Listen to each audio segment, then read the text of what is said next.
सरकार का तो पता नहीं, लेकिन ये साल 2025 आपको असिस्टेंट प्रोफेसर बना के ही छोड़ेगा। स्वागत है आप सभी का यूजीसी नेट अड्डा 24/7 पे। मैं हूं ऐश्वर्या पुरी। 2025 में हमने दो बड़े पब्लिक सर्विस कमीशन की असिस्टेंट प्रोफेसर की वैकेंसीज देखी, राजस्थान और हरियाणा, और अब उत्तर प्रदेश भी लाइन में लग गया है। उत्तर प्रदेश के पब्लिक सर्विस कमीशन ने कुल 1250 पदों पर असिस्टेंट प्रोफेसर की नई वैकेंसी रिलीज की है। नोटिफिकेशन ऑफिशियली आउट है और आज से फॉर्म फिलिंग की प्रक्रिया भी शुरू हो गई है। तो क्या है ये वैकेंसी, आपके सब्जेक्ट में कुल कितनी वैकेंसी है, एलिजिबिलिटी, एग्जाम पैटर्न, पेपर में नेगेटिव मार्किंग है या नहीं, इंटरव्यू होगा या नहीं, ये सभी जानकारियां मैं आपको आज के सेशन में देने वाली हूं। तो अंत तक आपको बने रहना है मेरे साथ। तो चलिए शुरू करते हैं जानकारी इस नोटिफिकेशन पे। नोटिफिकेशन रिलीज किया है उत्तर प्रदेश के पब्लिक सर्विस कमीशन ने स्टेट के गवर्नमेंट कॉलेजेस यानी राजकीय महाविद्यालयों के लिए। तो ये वो गवर्नमेंट कॉलेजेस हैं जो स्टेट के अंडर आ रहे हैं, जिन्हें आप राजकीय महाविद्यालय भी बुलाते हैं। और इनकी सबसे खास बात क्या है कि अगर आप इसमें लेक्चरर लग जाते हैं तो आप ग्रेड ए लेवल के ऑफिसर बनते हैं, गस्टेड ऑफिसर बनते हैं। साथ ही साथ आपका पे बैंड भी काफ़ी इसमें हाई रहता है, 57,700 स्टार्टिंग आपका पे स्केल है। यानी कि इसमें टीए, डीए, एचआरए मिला मिलू के आप मान के चलो कि आपका इन हैंड सैलरी तकरीबन 80,000 के करीब आने वाली है। तो काफ़ी बड़ी अपॉर्चुनिटी है आपके सामने यहाँ पर, अगर आपका यूजीसी नेट है क्वालिफाइड, ठीक है, तो इन दैट केस आप एलिजिबल बन जाते हैं यहाँ पर इस एग्जाम के लिए। लेकिन एक सबसे बड़ा सवाल स्टूडेंट्स का है कि मैम सेट और स्लेट का क्या, तो उसका भी मैं आपको जवाब दे दूंगी अभी आगे जब हम एलिजिबिलिटी की डिटेल में बात करेंगे। तो यूपी पब्लिक सर्विस कमीशन ने कुल 1250 पद यहाँ रिलीज किए हैं। इन पदों पर भर्ती के लिए फॉर्म फिलिंग की प्रक्रिया शुरू हो चुकी है आज से, यानी 4 सितंबर से। ये प्रक्रिया चलेगी तकरीबन 1 महीना, तो 6 अक्टूबर तक ये प्रक्रिया आपकी चलेगी। और उसके बाद आप अपनी कोई भी करेक्शन करनी है तो करेक्शन विंडो ओपन हो जाएगी, करेक्शन विंडो क्लोज हो जाएगी, और आपको फी भरने का पूरा काम करना है 13 तक। तो 13/10/2025 तक ये पूरी प्रक्रिया खत्म हो जाएगी। अगर आपको इस पोस्ट के लिए अप्लाई करना है तो आपको इस बात का ध्यान रखना है कि उत्तर प्रदेश के पब्लिक सर्विस कमीशन में आपको एक वन टाइम रजिस्ट्रेशन करना होता है, जिसको ओटीआर बुलाते हैं। और ओटीआर पे चर्चा हमने रिसेंटली उत्तर प्रदेश की दूसरी वैकेंसीज पे भी की है। मैं आपको बता दूं, उत्तर प्रदेश इस वक्त काफ़ी सीरियस है अपने एजुकेशन एजेंडा को लेकर। और पहले उत्तर प्रदेश एलटी ग्रेड की वैकेंसी, फिर जीआईसी की वैकेंसी, अब असिस्टेंट प्रोफेसर की वैकेंसी। वाह जी वाह सरकार, तूने तो कमाल कर दिया। ओटीआर क्या है? वन टाइम रजिस्ट्रेशन, जो आपको यूपी पब्लिक सर्विस कमीशन की वेबसाइट के लिए करनी पड़ती है। ये आपका एक यूनिक आईडी बना देगा और इससे आप वेरियस एग्जाम्स के लिए एलिजिबल हो जाते हैं। अब बस दिक्कत ये है कि एक बार अगर आप इसमें एनरोल कर रहे हैं तो ये एक्टिवेट होता है 72 आवर्स बाद में, यानी 3 दिन बाद। तो अगर आज ही आपका फॉर्म भरने का मन कर रहा है और ओटीआर नहीं है, देन सावधान, फॉर्म नहीं भर पाओगे। पहले आपको अपना ओटीआर लेना है, वो एक्टिवेट होगा अगले 3 दिनों में, और फिर आप इस नोटिफिकेशन के लिए अप्लाई कर सकते हैं। अच्छा, एक बार आपने अप्लाई कर दिया, उसके बाद आप देंगे इसका प्रीलिम्स का एग्जाम, फिर आप देंगे मेंस का एग्जाम, और फिर आप देंगे इंटरव्यू। फाइनल आपका सिलेक्शन होगा not on the basis of prelims but only on the basis of mains and interview. Prelims आपका क्वालिफाइंग पेपर है सिर्फ और सिर्फ, फाइनल मेरिट मेंस और इंटरव्यू की बनेगी, इस बात का ध्यान रखिएगा। तो सबसे पहले आइए देख लेते हैं कौन कौन से सब्जेक्ट हैं यहाँ पर जिसमें वैकेंसी आई है, और सभी सब्जेक्ट्स में कुल कितनी पोस्ट रिलीज की गई हैं। तो टोटल नंबर ऑफ पोस्ट यहाँ पर जो आई हैं वो आप देख सकते हैं, इट इज 1253, है ना। पूरी 1250 पोस्ट हैं यहाँ पर। सब्जेक्ट्स की आइए बात कर लेते हैं। तो जिस सब्जेक्ट में सबसे ज्यादा वैकेंसी यहाँ देखने को मिली है वो है कॉमर्स में, है ना। तो एमकॉम वालों के लिए खुशखबरी, 157 पोस्ट रिलीज की गई हैं कॉमर्स के सब्जेक्ट में। सेकंड हाईएस्ट पोस्ट रिलीज की गई हैं मेरे सब्जेक्ट में, इंग्लिश में 92 पोस्ट हैं। उसके बाद आप देखेंगे हिंदी में 87 पोस्ट रिलीज की गई हैं, केमिस्ट्री में 87, बॉटनी में 79, ड्राइंग एंड पेंटिंग में 8 पोस्ट हैं, इकोनॉमिक्स की 61 पोस्ट, एजुकेशन की 14, geography 46, history 58, home science 28, math 79, military service 2, philosophy 14, physical education में 59 पोस्ट आई हैं, पॉलिटिकल साइंस की 57 है, साइकोलॉजी की 31 है, म्यूजिक की वेरियस पोस्ट कुल मिला के 14 हो जाएंगी, संस्कृत में 56 पोस्ट, सोशियोलॉजी 78, उर्दू की 3 post, zoology 79, stats 2, computer science 1, Persian 1, कुल मिला के टोटल 1253 पोस्ट आपकी यहाँ पर बन रही हैं। तो ये है आपके सब्जेक्ट्स। अगर आपने इनमें से किसी भी सब्जेक्ट में मास्टर किया है और अपना नेट क्वालिफाइड है आपका इसमें, तो आप इसमें एलिजिबल हैं। एलिजिबिलिटी और कैसे बनेगी वो सब भी आइए हम देख लेते हैं। मैं आपको सब कुछ ऑफिशियल नोटिफिकेशन से ही समझा देती हूँ, ठीक है, ताकि किसी भी तरीके का डाउट कोई हमारे मन में ना रहे। तो एक बार शुरू से बिल्कुल शुरू कर लेते हैं कि आपको यहाँ पर क्या क्या चाहिए होगा। तो सबसे पहले तो आपको जो जानकारी चाहिए वो थी ओटीआर की, ओटीआर आपको करना है। अच्छा, उसके बाद आप अपनी जो फॉर्म फिलिंग की प्रक्रिया शुरू करेंगे तो एप्लीकेशन फ़ी क्या रहेगी ये भी आपको बेसिक पता हो। तो किसी भी अनरिजर्व्ड कैंडिडेट के लिए जो है फ़ी 100 रुपीज़ है, प्लस ऑनलाइन प्रोसेसिंग फ़ी 25 तो 125 है। SCs STs के लिए टोटल 65, PWD कैटेगरी के लिए टोटल फ़ी है 25 रुपीज़, एक्स सर्विसमैन के लिए 65 है। और यहाँ पर अगर आप उत्तर प्रदेश के रिजर्वेशन डोमिसाइल के अंडर आ रहे हैं तभी आपको रिजर्वेशन का बेनिफिट मिलेगा। मतलब अगर मान लीजिए आप हरियाणा के OBC हैं तो आपको यहाँ पर उसका बेनिफिट नहीं मिलेगा। इस बात का थोड़ा ध्यान रखना, यहाँ पर डोमिसाइल थोड़ा मैटर करता है। टोटल नंबर ऑफ वैकेंसीज आपकी जो रिलीज की गई हैं ये इन्होंने क्लियरली मेंशन किया है। में इंक्रीज और डिक्रीज तो कल को ये नई नोटिफिकेशन के माध्यम से ये बता सकते हैं कि नंबर हमने बढ़ाया घटा दिया है, उस पर कोई आपत्ति नहीं दिखा सकता। गेस्टेड लेवल A ऑफिसर आप बनेंगे, लेवल 10 का पे स्केल आपको मिलेगा 57,700 वाला। तो बहुत अच्छी वाली पे स्केल ये आपके लिए रहने वाली है।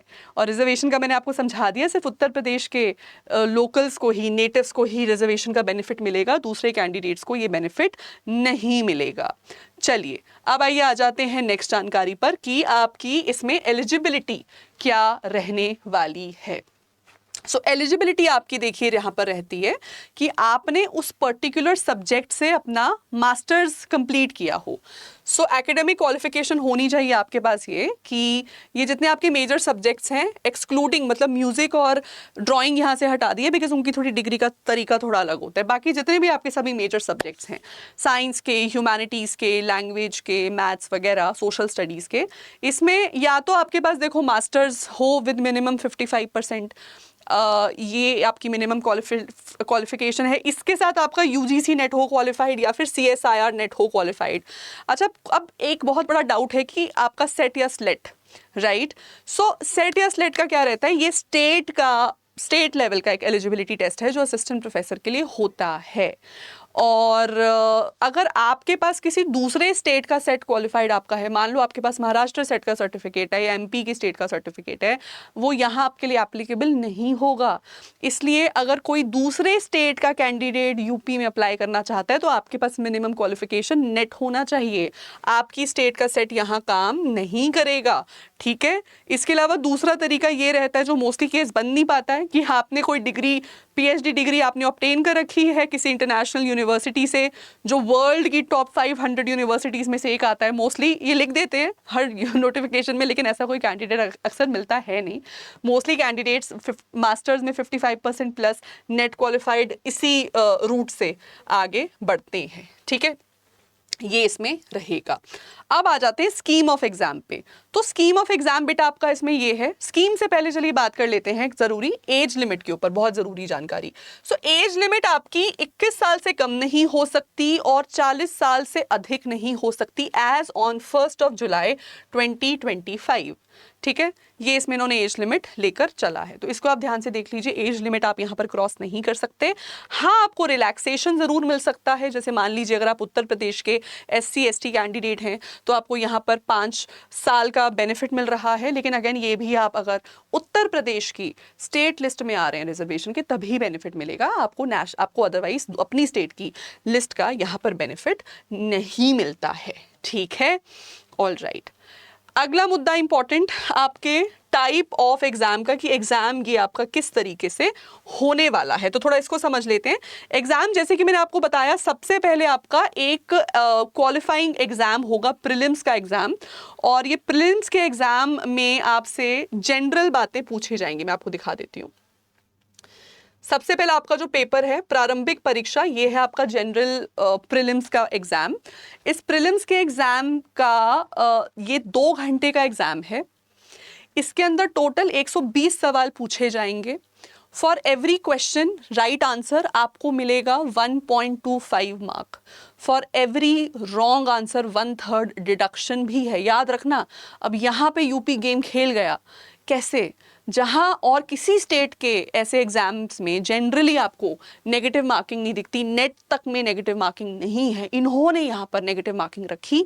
कारण क्या है? क्योंकि क्वालिफाइंग पेपर नहीं है ना, नौकरी दिलाने वाला पेपर है, तो चाहते हैं कि लोग ना सिलेक्ट हो, लोग छंट के पहुंचे मेंस तक, इसलिए तो आपको हर राइट आंसर का 1.25 मिलेगा मार्क। अगर रॉन्ग किया है तो 1/3 डिडक्शन है, ठीक है। यानी अगर आपने 3 आंसर्स गलत दे दिए तो 1 राइट आंसर के बराबर का आपका पूरा मार्क्स वहां से डिडक्ट हो जाएगा।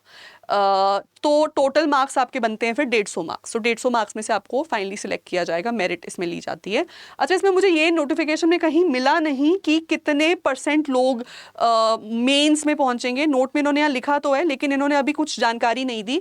यूपी एलटी ग्रेड और जीआईसी में इन्होंने 15 times the number of vacancy किया है। जैसे मान लो अगर किसी सब्जेक्ट में 100 लोगों की वैकेंसी है तो 1500 लोग पहुंचते हैं फॉर द मेंस। ये उधर रहा है, इधर इन्होंने ऐसा कुछ अभी लिखा नहीं है, तो लेट्स सी ये क्या कहते हैं, बट मोर और लेस आई थिंक यही मॉडल ये फॉलो करेंगे। अच्छा, मैथ्स के सब्जेक्ट में थोड़ा सा चेंज है यहाँ पर। मैथ्स में वो कह रहे हैं क्योंकि maybe I think calculations करनी होती हैं, इसलिए थोड़ा सा वहाँ पर चेंज आएगा, उसको थोड़ा आप समझ लो। आपके जो 120 मार्क्स का यहाँ पेपर है, नॉर्मली क्या होता है यूजीसी नेट वगैरह में हम क्या करते हैं, सेट में क्या करते हैं कि जनरल पेपर होता है प्लस आपका मेन सब्जेक्ट होता है। यहाँ पर भी जनरल पेपर है, जनरल पेपर 30 मार्क्स का है, और ये 30 इसमें इसमें 30 क्वेश्चंस हैं। इसमें ये जो 30 क्वेश्चंस हैं आपके, ये आपके जनरल नेचर के होंगे, जैसे कि 10th तक की या हाई स्कूल लेवल तक की Indian national movement, SST, environmental studies, logical reasoning, math, ये सब इसमें आ जाता है, ठीक है। इसके साथ आपके 90 प्रश्न आपके कंसर्न सब्जेक्ट के होंगे। नेट में 100 क्वेश्चंस होते हैं, यहाँ 90 क्वेश्चंस होंगे। नेट में जनरल पेपर के 50 क्वेश्चंस होते हैं, यहाँ पे 30 होंगे। मैथ्स में यहाँ इस कॉम्बिनेशन में थोड़ा बदलाव है। मैथ्स में आपके जनरल पेपर में तो उतने ही सवाल हैं, लेकिन कंसर्न सब्जेक्ट में 70 ही सवाल हैं, क्योंकि आई थिंक ये कैलकुलेशंस के को कंसिडरेशन में रख रहे हैं, तो थोड़ा सा वहां पे बस बदलाव आ रहा है। एक बार आपने प्रीलिम्स क्वालिफाई कर लिया, अब असली रेस शुरू होती है, क्योंकि अब आप मेंस की तैयारी कर रहे हो और मेंस के मार्क्स पे आपका फाइनल सिलेक्शन होगा। मेंस आपका टोटल 200 मार्क्स का है। आपका ये रिटन एग्जाम है, सब्जेक्टिव टाइप का होगा, ये 2 पार्ट्स में होगा। पहले पार्ट में 10 सवाल, दूसरे पार्ट में 10 सवाल। पहले पार्ट में शॉर्ट क्वेश्चंस हैं आपके, for every question each question will carry 8 marks, तो 80 मार्क्स का ये हुआ। जो आपका लॉन्गर क्वेश्चंस का सेशन है वो टोटल 10 सवाल हैं, 12 मार्क्स फॉर ईच क्वेश्चन, तो वो 120 मार्क्स का जोड़ के 200 मार्क्स का हुआ, और 3 घंटे का वक्त आपको इसमें मिलेगा। वर्ड लिमिट भी इन्होंने दी है, और वर्ड लिमिट कुछ इस तरीके से काम करती है, जैसे आप देखेंगे यूपीएससी का एग्जाम होता है रिटन सब्जेक्टिव, अभी एचपीएससी के स्टूडेंट्स ने भी देखा होगा, आपको एक बॉक्स बाकायदा से पूरा दिया जाता है और उसके अंदर ही आपको उन मार्जिन के अंदर ही लिखना होता है, तो ये इसके अंदर थोड़ा सा रहता है, ठीक है। ये आप क्वालिफाई कर लेंगे, फिर आप इंटरव्यू तक पहुंचेंगे। इंटरव्यू के टोटल मार्क्स हैं 25, यानी आपका जो टोटल फिर सिलेक्शन है वो ऊपर मेंस के 200 मार्क्स और यहाँ पर आपके इंटरव्यू के 25 मार्क्स जोड़ के होगा, तो फाइनल जो मेरिट है वो 225 मार्क्स में से आपकी बनेगी। उसके बेसिस पर, based on number of vacancies, based on your category, आपका सिलेक्शन होगा या नहीं होगा।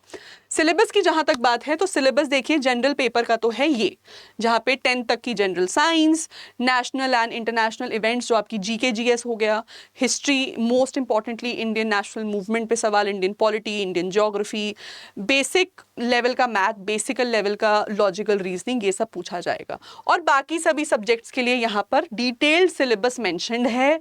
सिलेबस अपने आप में काफ़ी बड़ा है, तो इसको अच्छे से आपको देख लेना चाहिए। सब इस चैनल पर हमारे सभी टीचर्स इन अपने अपने सब्जेक्ट्स को, उनके सिलेबस को डिटेल में डिस्कस कर लेंगे, तो वो आप हमारी वीडियोस के लिए स्टे ट्यून्ड रह सकते हैं। बाकी हमारी एप्लीकेशन पर ये पीडीएफ में अटैच करवा रही हूँ, तो वहाँ से आप इस डिटेल नोटिफिकेशन को एक बार फिर से चेक कर लेना, ठीक है। सो ये प्रोसेस सारा रहेगा। तो ये है टोटल आपकी इसमें जानकारी। अब आपने क्या करना है, सबसे पहले तो अगर आपने अभी तक अपना OTR मतलब 1 टाइम रजिस्ट्रेशन नहीं करवाया है UP public service commission website पर, तो सबसे पहले तो आपको जाके करवाना है वो, that will be the first step. Second step इसमें आपका रहेगा कि once you do that then you apply for this exam, and आप अभी से इसकी तैयारी को शुरू कर दें। प्रीलिम्स प्लस मेंस की अप्रोच से चलिएगा। और उत्तर प्रदेश काफ़ी सीरियस दिख रहा है अपने राज्य में शिक्षक भर्तियों को लेकर। तो 2025 आप सभी लोगों के लिए एक बहुत बड़ी अपॉर्चुनिटीज़ लेकर आया है। आप सभी पोस्ट ग्रेजुएट स्टूडेंट्स होंगे, तो साथ ही साथ जीआईसी लेक्चरर की पोस्ट के लिए भी आप एलिजिबल हो जाएंगे। तो उसका भी थोड़ा सा ध्यान रख लेना, अगर वो भी वहाँ भी आप अप्लाई कर सकते हैं। तो उसकी मेरी वीडियो आपको मिल जाएंगी हमारे दूसरे चैनल पर, टीचर्स अड्डा 24/7 पर। बाकी इस नोटिफिकेशन से रिगार्डिंग कोई भी अगर और आपका डाउट है तो आप वीडियो खत्म होने के बाद कमेंट सेक्शन में नीचे लिख के मुझे बता सकते हैं। प्लस आपका सब्जेक्ट क्या है, आप क्या उस सब्जेक्ट से तैयारी करना चाहते हैं, नहीं कि आपको उस पर स्टडी मटेरियल चाहिए या नहीं, इस जानकारी के लिए और ऐसी और जानकारियों के लिए आप गूगल फॉर्म ज़रूर भर देना। अब एक सबसे बड़ा डाउट जो स्टूडेंट्स का यहाँ आ रहा है कि वो यही है कि मैम आप तैयारी करवा रहे हैं नहीं, तो किस सब्जेक्ट में कितने स्टूडेंट्स हैं जो इंटरेस्टेड हैं। मान लीजिए आप मेरे सब्जेक्ट इंग्लिश में इंटरेस्टेड हैं, तो फॉर्म जरूर भर देना जो वीडियो के नीचे डिस्क्रिप्शन बॉक्स में होगा। उसका ये होगा फायदा कि एक तो उससे हमें रिस्पांस मिल जाएगा, समझ में आ जाएगा कि कितने लोग इंटरेस्टेड हैं।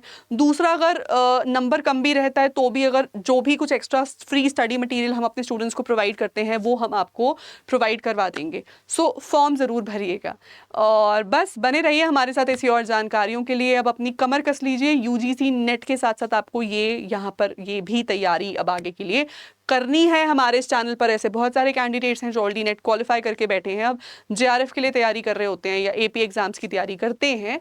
तो ये काफ़ी बड़ी वैकेंसी हमारे सामने आ गई है, इसको हाथ से जाने ना दें और बने रहें हमारे साथ only on UGC net 24/7। Thank you.